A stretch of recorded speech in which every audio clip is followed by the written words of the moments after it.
dalawang yun, minsan wala kang ulam, magugulat ka na lang, may magbibigay din sa iyong tinolang, pero dalawang laman, hindi isa. Amen. Amen. Maging mabuti tayong tao.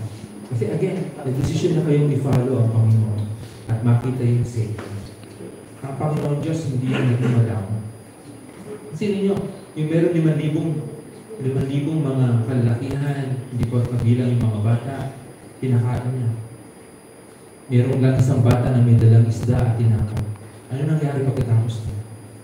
Sobra-sobra pa yung mga pagkain na ibinahagi sa 5,000. Ibig sabihin ng Diyos, kapag marunong ka lang magpasalamat at magbigay, mag-share, magpapalayo ka rin ng Panginoon.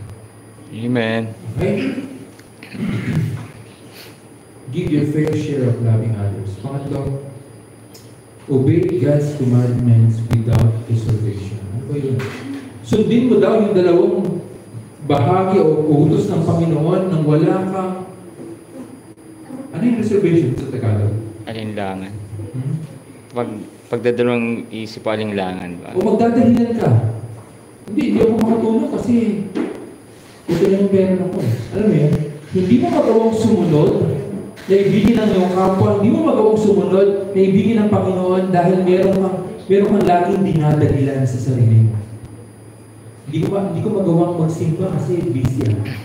Hindi ko magawang magsimba kasi may trabaho ko pa rin. Hindi ko magawang magbigay sa kapwa ko kasi nagluluto ko, alam ko na. Tapos na sila manahalin. Yung mga dahilan na yun para hindi mo masunod yung dalawang utos ng ating Panginoon, lagi kang meron dahilan para hindi ito sundin. Kasi sinasabi na dito, thanks for viewing.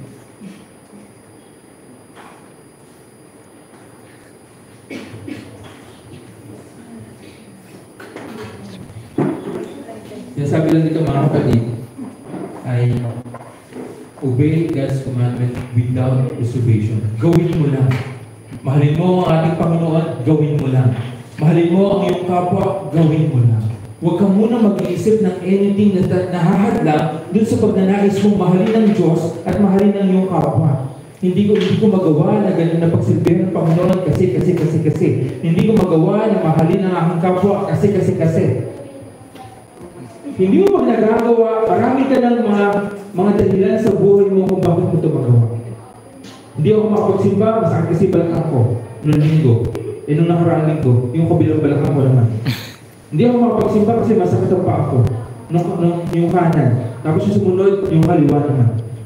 Matakot ka, baka tanggalin niya ng Diyos. Hindi ako makapagsimba kasi kalahati na lang katawan ko. Tinanggal na. Hindi ka makapagsimba kasi masakit ang kanang paa mo. Pero kung saan-saan ka, nakikibalita ng balita ng iba. Updated ka. Alam ko yung nangyari sa Bikanto? Alam ko yun. Kasi nakakalakad ako. Pero pag nagsisimba na, kung wala ka, late ka. Diba? Minsan, ang dami natin dahilan para hindi masunod yung dalawang mahalagang bagay na iniutos sa ating Panginoon. Pero sinasabi natin kanina, madali lang naman yung utos ng Panginoon. Mahalin mo ang Diyos ng buong puso, kaluluwa at pag-iisip. Mahalin mo ang iyong kapwa gaya ng pag-ibig mo sa iyong sarili. Walang mahirap gawin mo. Ang kailangan mo lang unahin na sundin ito ng iyong buong puso. Wala mo nang dahilan. Wala mo nang kasi. Gawin mong gina. At doon mo mararanasan na pag ginawa mo ito, ang sarap ng feeling. Ang sarap pala ng feeling na may taong nagpapasalamat sa iyo kasi nakatulong ka. Ang sarap pala ng feeling na pag ikaw ay nagsimba na gawa mo yung bahagi mo para sa ating Panginoon at nandun yung Diyos, alam mo na hindi sa iyo kasi ginawa mo yun. Ang sarap pala ng feeling na may tao na ipinamamalitan niya kung gaano kang kabuting tao. Alam niyo po yan? Yung isang mabuting tao kasi meron niyang halimuyak eh. Alam niyo po yan, pag ikaw ay isang mabuting tao, meron kang kakaibang bango. Yung bango na yun na naaamoy pa sa kabilang kanto. Pag ikaw ay isang mabuting tao, yung bango na meron ka, naaamoy kahit saang lugar. Pag ikaw naman ay masamang tao, yung baho mo naaamoy din sa lahat ng lugar.